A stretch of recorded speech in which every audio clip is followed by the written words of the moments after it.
What's going on, everybody? It is TNA time. It's a little bit later than usual because it's been busy for me, which is weird. Usually my weekends are filled with nothing. This weekend was filled in with more than nothing. Went to an MMA fight. That was fun. Um, so what took me so long? The funny part was I actually watched TNA Destination America this week.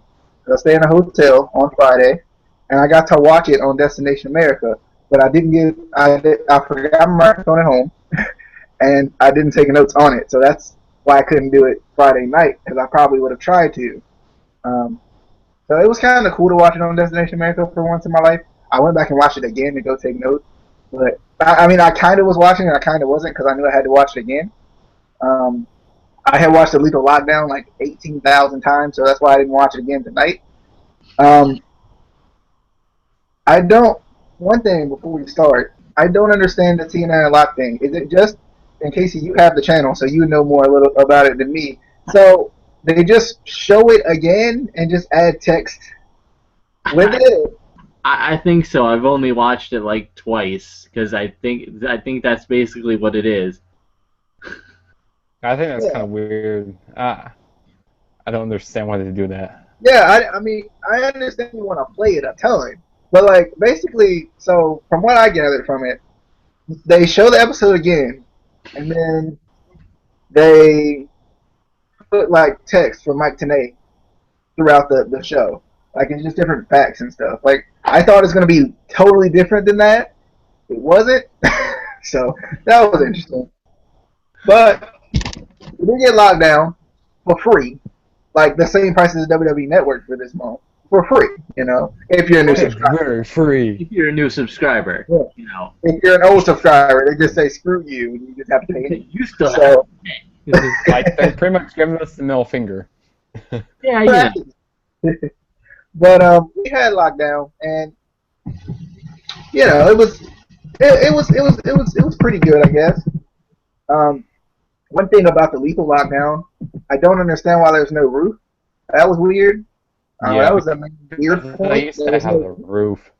Yeah, usually they have a roof, but whether it's 4 sides, 6 sides, 8 sides, 10 sides, it didn't matter. They had a roof, and there was no roof, and the weapons were in use the entire time, which I hated too. But we'll get there when we get there. Hopefully, I'll remember those 2 points when we get there, because I probably won't. But we I'll got a probably have to write it. video package on lockdown. I think this video package was basically like a pre-video package showing what was going down. You could tell the focus was on the BDC versus Team Angle tonight, but the other feuds were shown, but they weren't as prevalent as BDC Team Angle, which makes sense, I guess. It's your main event. Guys, any thoughts on that first video package that they showed? I actually liked it. It was getting me more hype for the BDC versus Team Angle match. And I was like wondering who's like wondering which. We'll talk about that more Yeah. later. Casey. I liked it. I thought it was a good opening video. It wasn't, the typical. Um, it kind of showed you what was going on, but it wasn't boring like some of them can be. Like same thing over and over again. It got you excited for the show, which, I mean, we were already excited for the show, so it just kind of pumped it up even more. Yeah, I definitely agree with that. So we get a match to start off the show, which kind of told me this show's a little bit different than normal because you're not used to really getting matches to start shows, you know. So I thought that was cool, and plus we're making this a pay-per-view feel type of thing, so I thought it was a cool thing. We get the Hardys versus the Revolution for the TNA World Tag Team Championships. What was interesting pre-match is when the Revolution came out, Storm and Abyss both had the titles. One having one and one having the other instead of just James Storm just taking over. I think that's going to be an interesting thing in the long haul for the Revolution because it's interesting. Like with the BDC, you see MVP, MVP, MVP, but with the Revolution, it's James Storm, James Storm, James Storm, but it still feels like he's giving chances to the other guys too. I don't know if you guys feel that way about the difference between the two, I guess, major groups in TNA right now, major factions. You guys feel that way?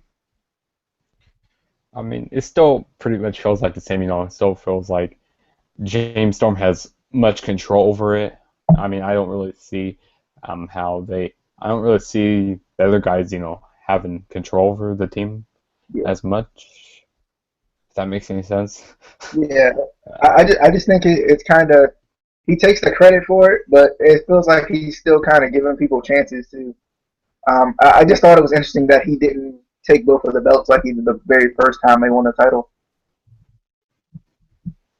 Casey is muted, so I take it he has no thoughts. So we're gonna continue. So Storm and Abyss are taking the fight to the Hardys, but they come back with the speed as the Hardys usually do. I'm kind of liking the low cage camera angle through the big cage hole that is very useful now in TNA. I kind of like that they showed that from that point of view, from the low angle. It was kind of a cool angle when they did the double leg drops, when the Hardys did the double leg drop on Abyss. So Manic tries to get involved, but we get dueling superplexes on Manic and Storm to stop that. The Hardys handcuff Manic to the cage, so they take him out of the match. Revolution take control using the cage. We get that nice slingshot DDT by Revolution on Jeff Hardy, which ended up being a near fall. I love that move. I don't know why. I just really like that move. The cool move. You don't see it a lot, so it's kind of cool to see. Abyss is standing as tall as he can, maybe even on his tippy toes at this point, and Storm stands on top of his shoulders and delivers a nice splash. Kind of a cool move. So he doesn't have to go all the way up the cage, I guess. Might as well just stand on Abyss's shoulder. Same thing, right? We get a Whisper in the Wind on the Revolution by Jeff Hardy. Double Twist of Fate for a near fall by both the Hardys there. Matt Hardy goes for a Super Twist of Fate. It's the only thing I can really think to call it on James Storm. Koya also looks to get involved because, the Revolution is outside of the ring. It doesn't matter. Koya pulls Matt outside of the ring through the camera hole. I don't know why the camera hole is so big that anybody can fit through it now. Like, they can probably, next year they'll be able to pull Abyss through the thing as much as people get pulled through it. They're just going to pull Abyss through the freaking camera hole. Sonata hits the mist into the last super call kick, into the last call super kick for the win for the Revolution. We got some post-match stuff, but we'll get to the post-match stuff after we get your thoughts on the actual match. So, any thoughts on the World Tag Team title match, Justin?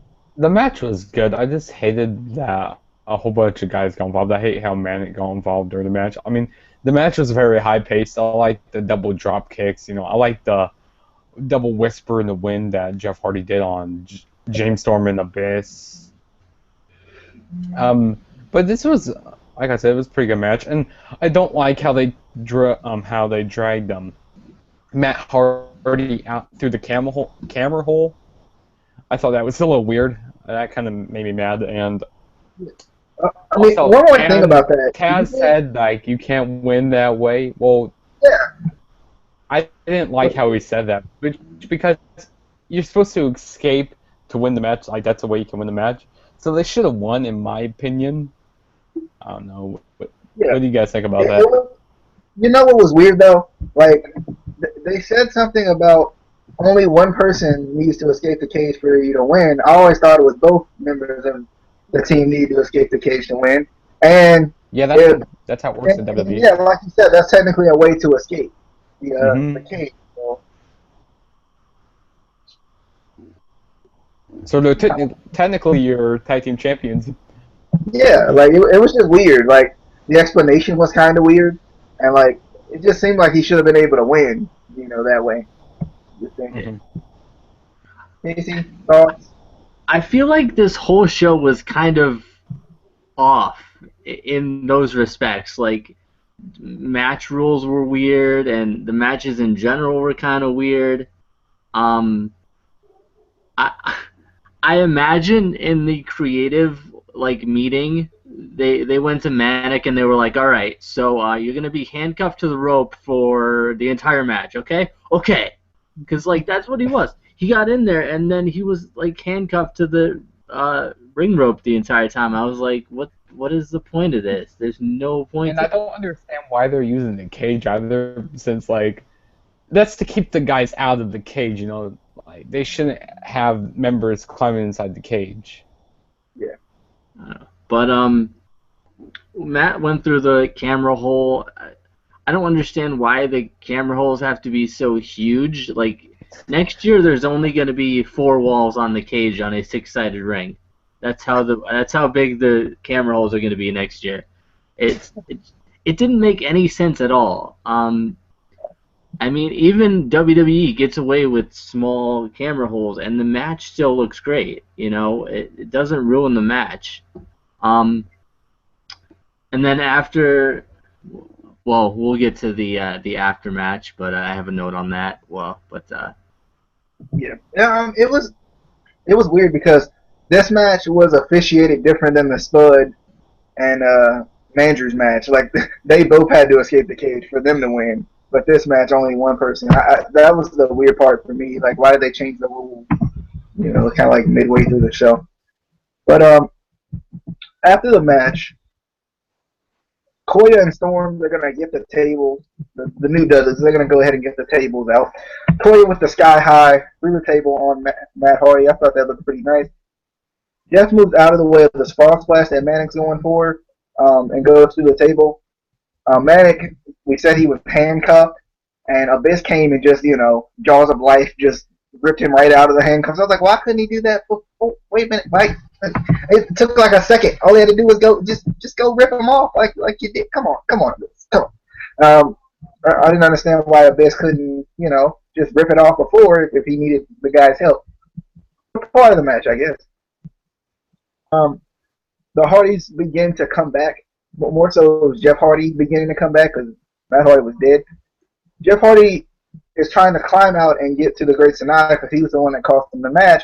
But he gets crushed on the door. He gets hit by the cowbell by James Storm. He falls onto the steps from the cage door, and that was it. That was it for this little piece here. They ended it with a crazy fall by Jeff Hardy, which is kind of what he does. He just falls crazily all the time. But Al, it looked like it hurt a little bit though, I'd say. But thoughts on the post match things? I don't understand why he went through the top. He should have just went through the door to get out of the cage. Like, he didn't have to go all the way over. Like, the match was already over. Like, but yeah, he gets racked on top of the door. Man, that's gotta hurt his balls. What does Taz call them again? The yam bags. The yam bags. Yeah, that's gotta hurt his yam bags. But yeah, he gets hit by the cowbell, lands hard on those steps. Oh man, that's gonna hurt his shoulder. Takes a bad bump.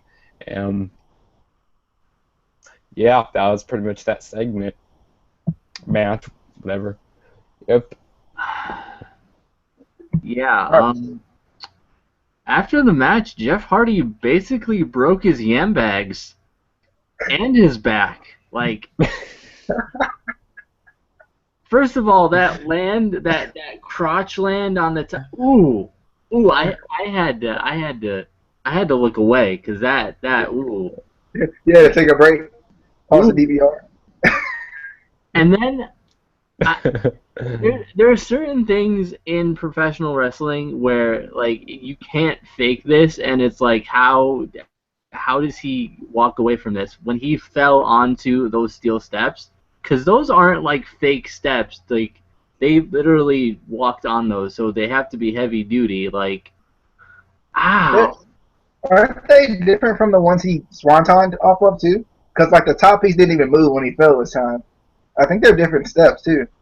And we also saw that in the video package, before lockdown last week. We saw that highlight, him going off that steel steps.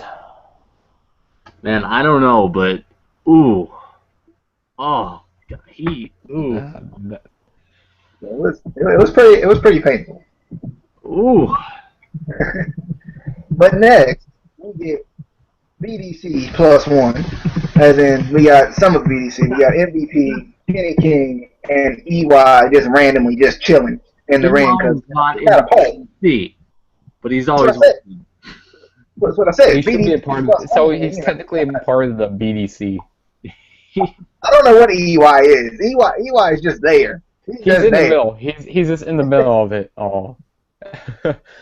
MVP's cutting his promo. He says, "This structure is extremely dangerous, especially when the BDC occupies.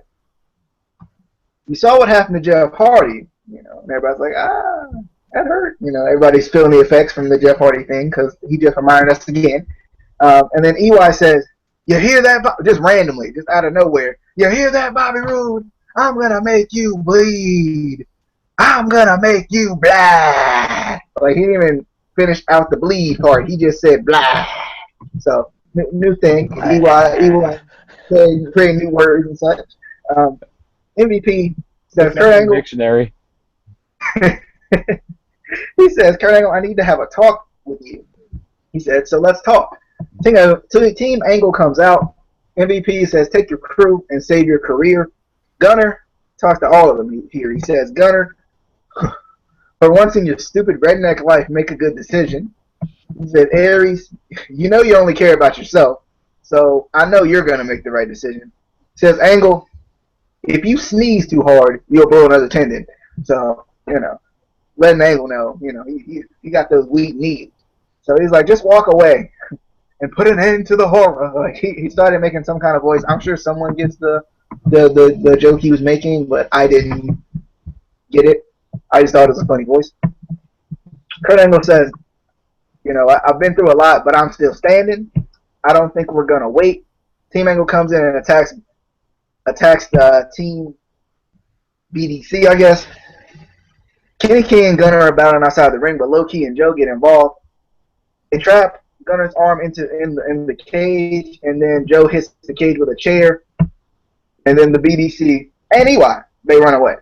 So, kind of selling a little bit of, you already don't have enough of a team, so we're going to injure even more of your team, us being the beatdown clan. So, any thoughts on that little promo type of thing, kind of setting up the main event a little bit? I don't know why we really needed it too much, but I guess it would have. They didn't really need it. They could have just attacked Gunner in the backstage area or something. Typical BDC stuff instead of having a whole promo dedicated to this. But any thoughts on this here? I don't understand really why they had this promo because they didn't really need. But I like when he was talking about each person. How he said Austin Aries was pretty much selfish. He only cares about himself. I like how he talked about Kurt Angle when he said his leg is pretty much held up with bubblegum and I can't remember what else he said about that. Bubblegum and I think it was a paper clip. Yeah, that's what it was. And he said if he sneezes, he'll blow in their ligament or a tendon. But I kind of like that we got an early little fight and pretty much injuring Gunner's arm, and that's pretty much it. The BDC and Eric Young ran away. But yeah. All right, Casey. What do you think of the BDC and Eric Young? Of course. It would have been better if they did attack him in the back. It would have made it more believable that he got injured. And this whole promo just kind of seemed bad, like it was just thrown together, and they didn't seem like they were ready, or it just didn't seem right. It didn't seem 100% professional. And like I said, they didn't need it. They could have just attacked him in the back, and that would have made it more believable and made them more like, oh, you attacked our guy in the back, we're gonna get you guys. Yeah, like this was a waste of time. They could have added another match to the show. But yeah. Yeah, I agree. It wasn't really much of a need. So next we get a video package on Havoc and Awesome Kong. Just letting us know who they are and why they're fighting, I guess, more so. Then we're backstage with Team Angle. They're basically checking on Gunner's arm, and Gunner just doesn't care. He's gonna start the match. Not only is he gonna fight, but he's gonna start the match. Um, I kind of wish they would have kind of let this wait a little bit and kind of have it to where like it really looked like he couldn't continue. Maybe like wrapping it up and being like, you can't really continue, you can't go through with this match. Then we come back later and he's like, I'm hurting, but I'm gonna do it anyway. I think that would have been a little bit better. I don't even think he had it wrapped when he came out, which was weird. They hurt your arm that bad where you technically couldn't even go along with the match. You would think it would be wrapped. I don't remember it being wrapped at all. But yeah, he was wrapped. I remember that. Yeah.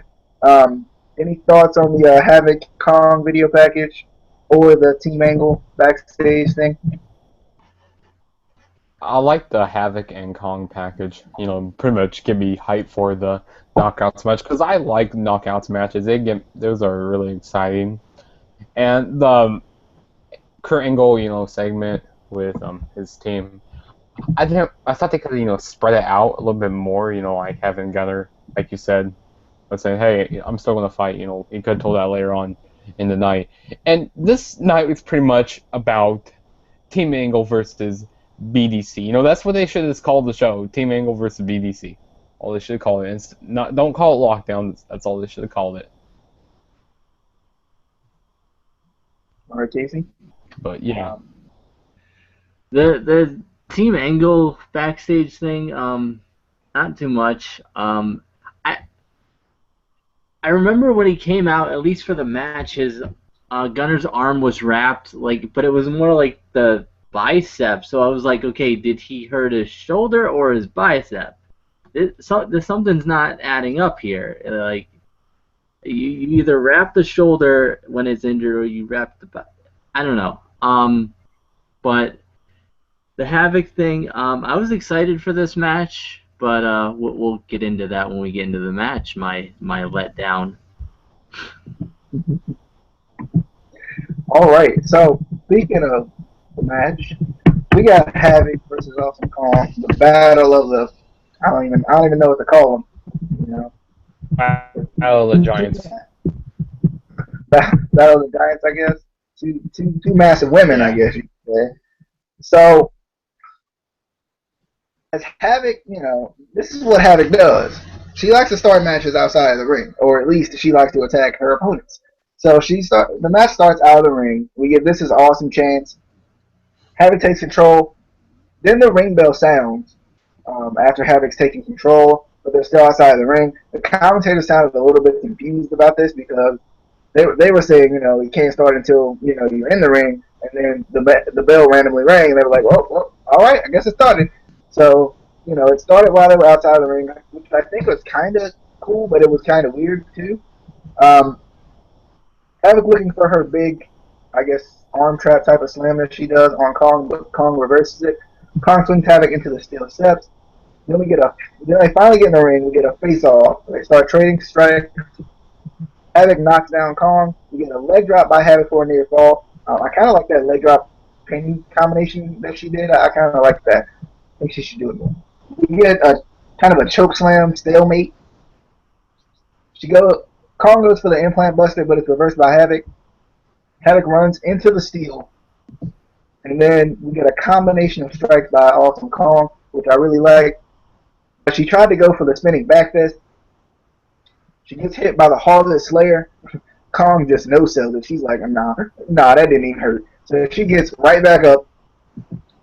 Kong gets the choke slam of her own. We get one more time chance, but Kong does not care. She's going to the top. She's going to show her X Division style. She's going to the top. She goes up top. Havoc goes after her. And then Awesome Kong hit the ugliest one-arm powerbomb I've ever seen. And I think it was just the way Havoc landed, I think, that made it look so bad. She went back up top, and she gets the splash. Bullet win! And Awesome Kong is, the winner of the match. I guess this feud is going to continue. It would make sense if it continued, I guess. I think they'll have better matches outside of the cage. I think the cage for their first match kind of just confined them literally, but figuratively as well. It kind of confined what they could do a little bit, I guess. I don't really know. I don't know what they could do with these two people. As far as the match goes, I was excited for it going in, and I agree with Casey that I think it was kind of a disappointment. It just wasn't what I expected for some reason. So, Justin, thoughts on the Kong You know, Kong victory? I guess. I was going to. I was looking forward to this match, but when I finally got into this, I wasn't really into this match. Like, it wasn't. I thought it was going to be better than what it was, in my opinion. Like, I didn't really like how the match ended by a splash. Like, really? Like, why can't you just end it with your finisher? Like, and I like what that powerbomb was just awkward. Like, it was just weird, like you said. And I mean, the match wasn't too special. I mean, could have been better, and hopefully they have better matches outside the cage, like you said, DJ. All right, Casey. Why was it a disappointment, man? It just Tell the universe. to me, it just seemed like they half-assed everything. Like there was no sells, there was crappy moves. It just it, it should have been so much better than it was. It was just one of those matches that had the potential to be awesome, and they. I don't know if it was just stage fright or if it was, ring rust from Awesome Kong or what, but it just was a crappy match to me. You know. And also, the fans during the match, they chanted better than Divas. I forgot to say that. Which, they are better than Divas, but this match wasn't very good. In any other night, they're better than Divas. This one just. Yeah, it was. I don't know. I don't know what they're gonna do better matches than this. Yeah. I don't know what they're gonna do though, because Havoc technically still gets a rematch for a title eventually, right? So are they gonna drop the title back to Havoc and then feud her with Kong again? Or I don't. I guess I'm looking to the future a little bit. I don't know what they're gonna do. It'll be interesting though. Yes. So after that, we get a video package on BY and Rude, the feud. Basically just letting us know why they're feuding, what's going on. Then we get a backstage segment with Velvet Sky and Angelina Love. After Velvet Sky was fired, Velvet Sky, is very upset. Angelina Love is not as upset. I guess this is going to give her more singles chances, I guess she's thinking. Interesting. I don't know if this is going to involve Velvet coming back and feuding with Love or something. I'm not really sure what they're setting up here with that. So then after that, we got Bobby Lashley, and he basically lets us know he's not hard to find because they're telling him that Angle's looking for him. And he says, I'm not hard to find. So any thoughts on the video package?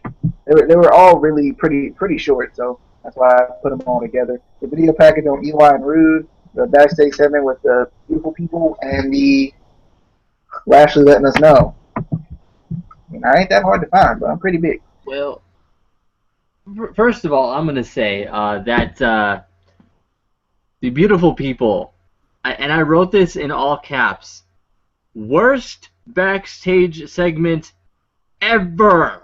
And it was 2 weeks ago. Ever. Angelina's sarcastic acting is painful to watch, and Velvet Sky, period, is just painful. Like, no. Stop. Take this off my TV. It was so bad. Like, oh, no. I didn't really like that segment backstage with him. I just didn't like it. Anyways, it was 2 weeks ago, like I just said. And why couldn't they just do that backstage event, that segment back when she got fired? But and they're both acting as bad. Like I just closed my eyes when I saw that. It's me and my TV. I mean, we know Taryn Terrell is the real actor in the Knockouts division, obviously. You know, being in that Will Ferrell movie. You know. So, you know, we all know who's the Oh, real girl, you know it. actor. But next we got EY versus Bobby Roode, another match I was really excited for. I don't really know if this match disappointed me. It was just, I don't know if this feud is built for a cage, though, personally. But I think it was a good match to start out the feud. I think they can do much more outside of the cage, more so than, or not necessarily outside of the cage, but without the cage than they can with the cage. I did think it was pretty good, and it was made to build the storyline because Bobby Roode said he's gonna make him bleed, and you know he did. So basically, you know, he says, "You took everything away from me. I'm gonna kill you." This is kind of before the match. He goes after him, and he takes advantage with aggression. Does Bobby Roode? He watched out to come back, but it's not happening. We want blood chance in this match. Makes a lot of sense. EY throws Roode into the cage multiple times. I think that's when.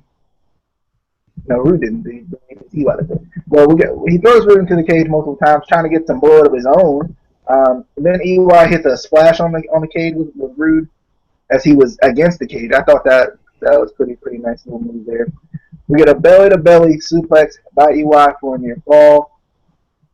Then we get that nice Randy Orton looking, you know, slam by EY. I thought it looked pretty good. I thought it looked really good though when he called him. EY is calling for something. He's like, come here, somebody. I don't know who it was. Of course, you know, not a part of the BDC, but he's calling on MVP to help him out a little bit. He gets the chair. EY misses with the chair. Roode bomb is what we think we're about to get, but it's not happening. It reverts into a pile driver attempt. And I think that got reversed into a slingshot into the cage by Roode. Nice kind of reversal sequence there. Roode is using the cage, and he hits a spine buster for the near fall. Roode is going for a super Roode bomb off the top of the top turnbuckle, but EY uses the cage to reverse it. EY hits a big elbow from the top for a near fall. EY, he lays the chair on Roode's face. I think he was going for another top rope elbow, it looked like. But Roode gets up and throws it at EY's face, who's, you know, up on the top rope trying to get him down. Roode using the chair to his advantage now. He says, I think he either said you are my brother or you were my brother. It sounded like he said you are my brother, but I think he said you were my brother. Then he hits the Roode bomb on the steel chair for the win. One thing I did like about this match, though, is the use of the steel chair. It was used very psychologically in this match, and it seemed like Roode kind of used it in similar ways that EY has used it over the past couple of weeks. So I kind of like the use of the chair. So, any thoughts on the Roode EY match? Great match, I thought. These guys, you know, they really know each other, and it's not just something that the announcers say to kind of move on a storyline. These guys really do know each other well. They've been working together for pretty much since the beginning of TNA. They know how to put on good matches together. So even though this wasn't the best match, they still were able to make a good match. And we got blood, which, you know, always makes a match, you know, better. All right, Justin. It was a great match in my opinion. I really liked it. I liked how they used the steel chair during the match, you know, because since for the last few weeks they've been using the steel chair to beat each other up, and I like that we had blood during the match, and I like that Bobby Roode won the match. A good match in my opinion. Really good. I enjoyed it. Yeah, after I read the notes, I kind of enjoyed it more as I thought about it. And one thing I disagree on, we don't need blood for every match to have a great match. No, not every match, but it does make matches better. Yeah, that does. Yeah, I think you need blood in the right spots. Like this match, it made a ton of sense to use blood because they were pretty much saying, I'm gonna make you bleed. uh, but yeah. But I'm excited for them for more matches, and I'm hoping this is a big, big, big hope that Rue gets the title back, and we get a title feud between these two. Because I think that would be fantastic. That would be so great. I would be excited for it. I would. 5-star match. I'd say so, and actually on a legit pay per view too. Um, Mm-hmm. when they have even more time, it feels like it would be a good thing. So after the Bobby Roode EY match, Kurt Angle's backstage and he finds Lashley. He's like, Lashley, he is trying to get him to join his team again. And I guess this is how Kurt Angle gets everyone to join his team. He just manhandles you. Like, I don't want to be on your team if you're just going to throw me around. For one, I don't know how he was throwing Bobby Lashley around. That was a little much. Now, come on. Lashley's a big dude. He can't just be throwing him around like that. But I don't understand that too much. I guess it kind of opens the eyes of the person. But I don't want to join your team after you've been throwing me around like that. I'm just saying. Like, I'm not a fan. Um, he mishandles Lashley, and Lashley still doesn't really want to join his team at this point. So, any thoughts on the manhandling of Lashley? Nope. All right. So next we got Spandrew, as Josh Matthews calls him, versus Tyrus. When EC3 came out, he had the Clippers. Obviously, things gonna cut some hair tonight, basically. So Tyrus took control with the power game, basically. The numbers game was nothing compared to Tyrus's power tonight. We got Spud, when the action got going, Spud hit a beautiful flipping senton off the cage. I like that. And I like that it took Tyrus down. That was cool, too. Mandrews is going up top for something, but EC3 spits in Mandrews' face. Mandrews goes after him, but EC3, he goes through the door to go after him. But EC3, sweeps the leg and pulls him down, and Mandrews' head hits the steps. EC3 closes the door on Spud's head as he's trying to crawl out to get EC3 and also help Mandrews, you would think. Spud gets hit with the hanging club. I don't know what they call this move. It's like a Samoan spike, a lifting Samoan spike or something. I really don't know what to call it. And then EC3 comes in. He looks to cut Spud's hair, but JB, he cuts the cord. He's not having it, and he runs. So I don't know where that random extension cord came from outside of the ring with the EC3 used, but interesting. There's everything under a wrestling ring. Don't you know that? How long that is a wrestling fan? They have a bed under the wrestling ring also. I mean, I didn't expect it. I didn't expect a random extension cord.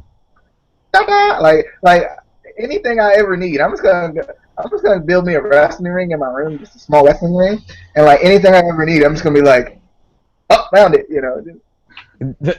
That's funny. One thing I have to say before this. Hold on, give me a second. Give me a second. Ladies and gentlemen. Oh yeah, my man. Trouble. Oh yeah.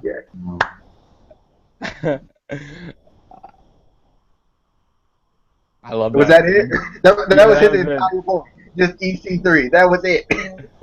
That was his thoughts on the whole match, EC3. You know what, Justin? I agree with you because I just want EC3 to finally heal up so he can freaking wrestle again. Yeah. But he can't wrestle. Yes, he can. No, he can't. He disagrees. Yes, he can. Oh, I gotta play it again. No, don't play it again. We're gonna get copyright. Whoa. Anyway, No, I'm gonna put my 2 cents into this match because we're just gonna go on with that stupid music and anyway, Brodus, I mean Tyrus. Tyrus. It's Tyrus. It's not Brodus Clay anymore. It's my bad, bro. Come on. Brodus Clay was very dominant in this match in the beginning, as expected. I liked the flip off the top of the cage that Spud did onto Tyrus. That was nice. I did kind of expect some more high-flying, fast-paced action from Spud and Mandrews, kind of keeping Tyrus off his game, kind of, because I mean they are two small guys against a big guy. You should be able to, use your speed against him, especially in a cage where, theoretically, EC3 can't get in, can't do anything about it, even though he can, because, He can go through the hole. wrestling. But, I mean, it was okay. It's just, I don't know what else they're going to do with this. It just seems like a storyline they're just going to push on and push on and push on and never going to end it. Yeah, are they building Spud up as a wrestler now, I guess? I guess that's what the main thing about it is. Saying Spud is not a wrestler? He won boot camp, sir. We know this, but you got to think about it. Spud's been in a suit, chilling, for like the past 2 years. So we got to build him as a wrestler. As far as for the fans, people don't know him as a wrestler. They just know, oh, he won British Boot Camp. He's been chilling with Dixie Carter. No, they don't know him as a wrestler. I'm offended. Anyway, forget it. Just forget it. We got a rude promo in the backstage area, and basically he's saying it's time to move on and get back to the world title. No, it's not. EY is not going to, let you forget about beating him. It's not going to happen. Because it's EY's turn to make you bleed. Okay? Rude. I don't think it's time to move on, really. But, I guess he does get his rematch. His fair and square rematch. Or did he technically get his rematch last in the Fatal 4-Way? I don't know. Not sure. But, probably no thoughts on this, I would say. I wouldn't think about it. So, after that, we got the Robbie E. Brooke race. I guess this happened before the camera started rolling. Brooke did win, as Robbie tried his best to cheat to win, but it didn't happen. He was taking a selfie with the selfie stick at the finish line, but Brooke basically yam-bagged him, I guess. Caught him in the yam bag. I had to look away from that, dude. That was... with the selfie stick. He was trying to take his selfie, put it on Instagram, on Snapchat, I don't know. They didn't tell him what he was using, but it was interesting. I guess it was kind of something for the crowd in the Manhattan Center. If you were there a little bit early or something, I'm not really sure because they didn't show it earlier, but they mentioned it was earlier tonight. So like they didn't show it earlier, but it just I don't know. Any thoughts on that? Another stupid, pointless TNA thing that didn't make sense. I still feel like if you didn't watch The Amazing Race and you didn't realize before that they were in a relationship, this still doesn't make sense to you at all. Like,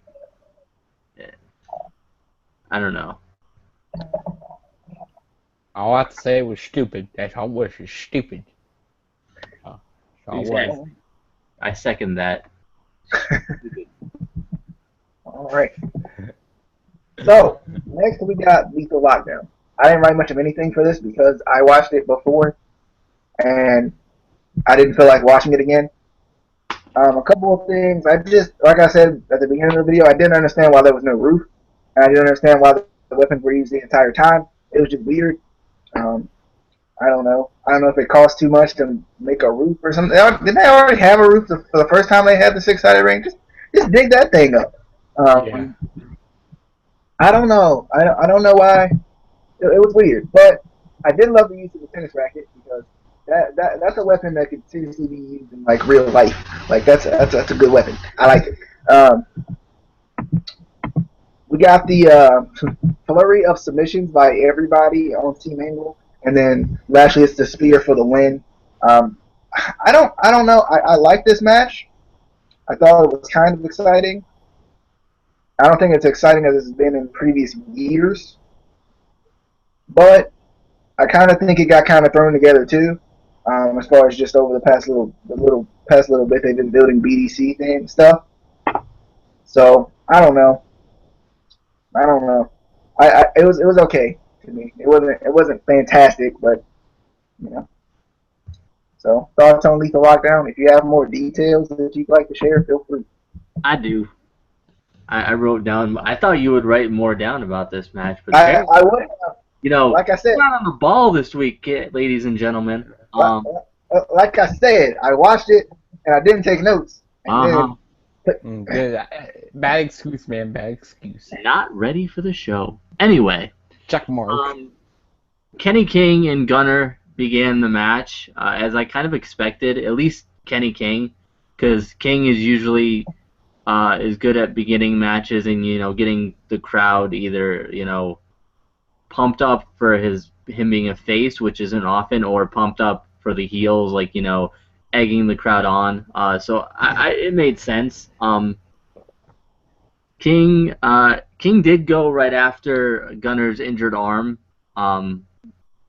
Expected. The next participant was Low Key. One thing I do like about the kind of random, but one thing I do like about the BDC is they do all wear like the same color. Not many factions really coordinate like that anymore. They're a gang. Yeah. So I like that. Next participant was Austin Aries. Aries comes out on fire in this match. He was going after everybody. I mean, I think he went after Gunner for a second there. I don't know. They He was just going after everybody who was moving, pretty much. Yeah, Tower of Doom. With a trash can lid on King, which was interesting. Ow. For a second, I thought Steve Blackman was in this match, but then I just realized it was Aries with or not Steve Blackman, Big Boss Man, because Aries had a nightstick. I was like, wait a minute. Oh, never mind. Because he was doing the Big Boss Man thing. I was like, what is going on right now? Next participant, Samoa Joe. Some really good spots with the trash can lids tonight. They used those really well. There was some random weapons like the tennis racket, the hockey stick, some weird stuff that I was like, oh, okay, sure. The next participant was Angle, and the final participant for the BDC was MVP. And then we weren't sure, if there was another member for Team Angle. Turned out that it was Lashley. We thought for a second he was going to join the BDC again, but he wasn't having that. I kind of wanted a submission win on this match because it seemed like they were going for this. Like all of Team Angle for a minute there had a submission on each member of the BDC. So I was expecting a submission win, and then when I didn't get it, I was like, well, screw you, TNA. Getting my hopes up. But yeah, it did seem like this was all kind of thrown together and just random. Yeah, well, my opinion on the match, well, the thing is, I didn't take very much notes on this match, and pretty much you told, who came out in which order, so I didn't tell that. You guys are not ready for the show. Hey, wait a minute. Coming from the guy who want to talk about certain segments because he didn't have any notes for it. Go ahead, Justin. But I was expecting the submission win. I was going, come on, give me the submission win. Like, because they had the angle lock on. They had the what's Austin Aries submission? What submission did they have on? Last Chancery. Last Chancery. That's what I was about to say. I knew it was something like that. Gunner had the torture rack on, and I thought they were going to win by submission, but we got a pin win. I was pissed off. I just smashed my TV. No, I didn't. I didn't do that. But no, I thought this match could have been a little better. You know, it was just kind of rushed, in my opinion. It's just that this lockdown, I was looking forward to this pay-per-view, but I mean, not pay-per-view, free show. $0.99. I'm joking, no, but it's free. But I was looking forward to this, but going out of the show wasn't the best show. I mean, they could have did a lot better with the show. Yeah, Being a superhero of my caliber, I can. there was a lack of championship matches. Casey, don't act like we didn't hear that. But there was a lack of championship matches in this show. I liked it though. I do think if they had more championship matches, I think it would have been a little bit better because I think they could have took out some of the weird segments and put championship matches. Even if they kind of threw the championship in with the Havoc Kong thing, maybe we would have made them try a little harder or something. But overall, it was a decent show. I'm excited for next week to see what the fallout's going to be. What's going to go down and stuff like that. TNA, will you please stop with the previews? You're frustrating me more than anything at this point because they show too much during the previews. I don't know if you guys caught this. This was a weird thing to me. So throughout the night, during the commercials, they would be previewing next week's show. Yeah, I hate how they do that. They were freaking showing Lashley in the freaking Lethal Lockdown match before we actually got to see the Lethal Lockdown match. I don't know if you guys caught that, but they showed that commercial like 3 or 4 times throughout the night. And I was like, why? We're not supposed to know this. You don't have to show us him. Goodness, why did they do that? Let's leave it a mystery, but, let's not.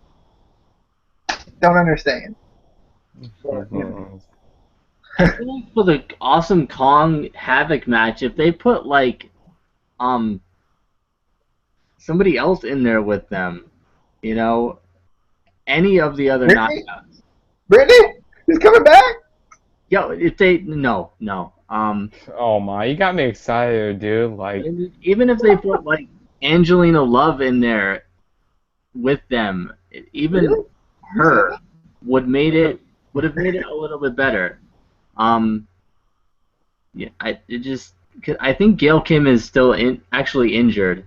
I think she actually has an injury. I don't know. So I don't know if they would have put her in there.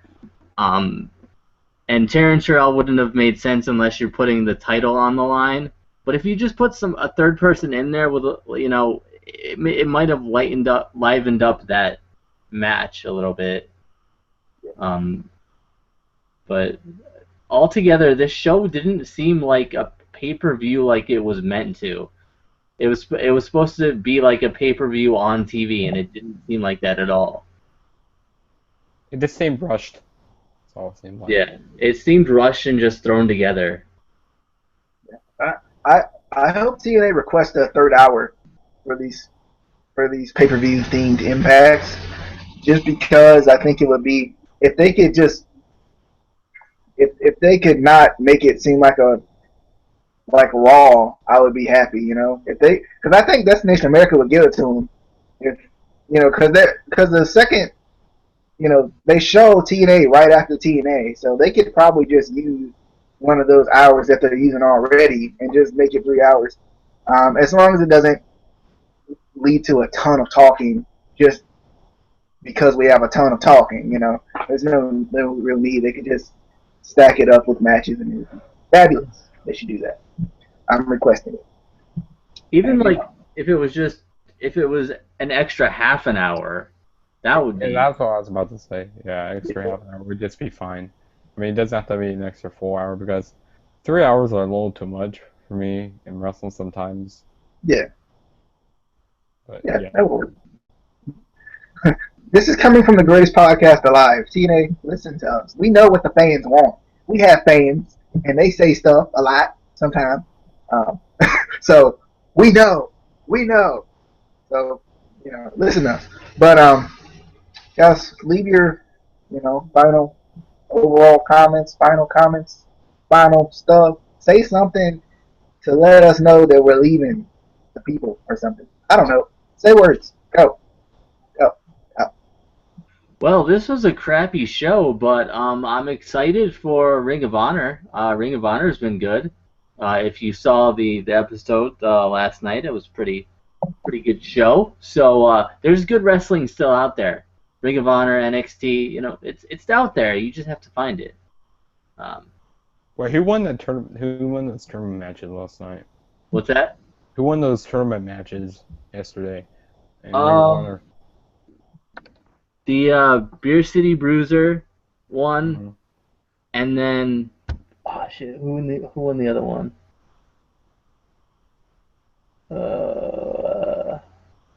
I think the Beer City Bruiser.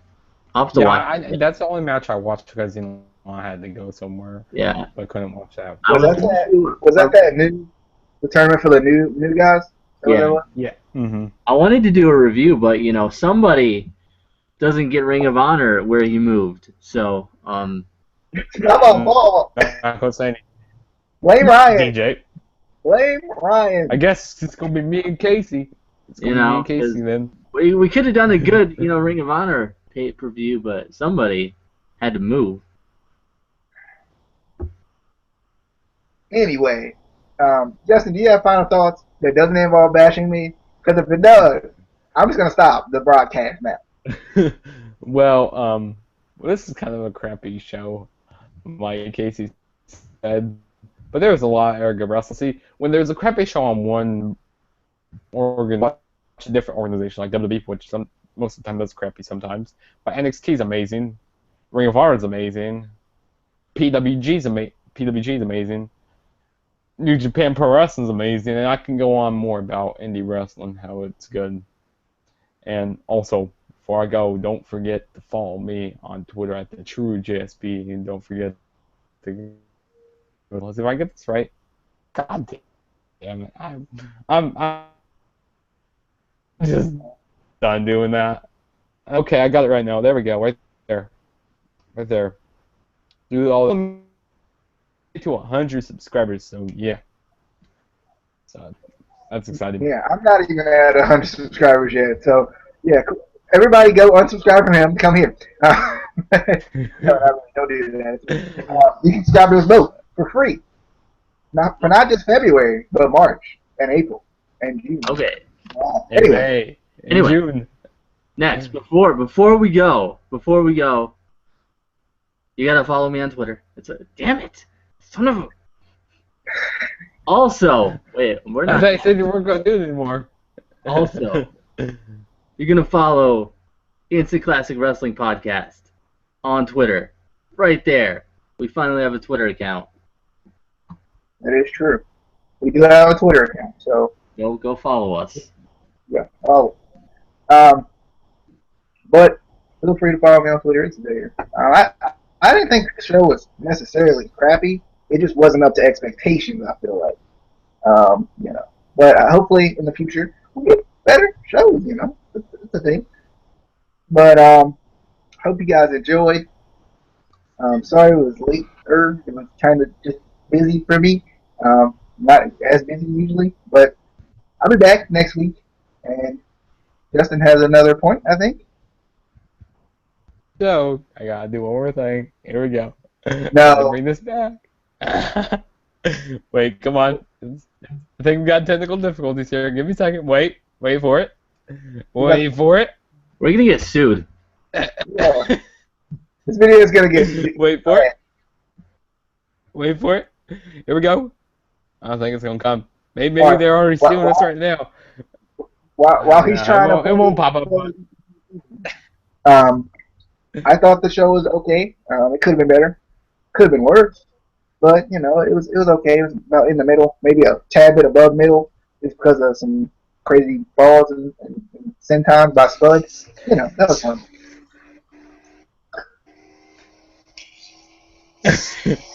Three. All right. Trouble. Okay. Follow me on Twitter. It's there, right there. And follow the podcast as well. I'll keep Casey up last so we can keep the podcast thing. Follow him. Do I? So I say you're gonna cut it off. You're so mean. Follow the podcast. Casey will talk to you maybe. Sometimes he's mean and it takes him 4 months, as Josh said. But see you guys What?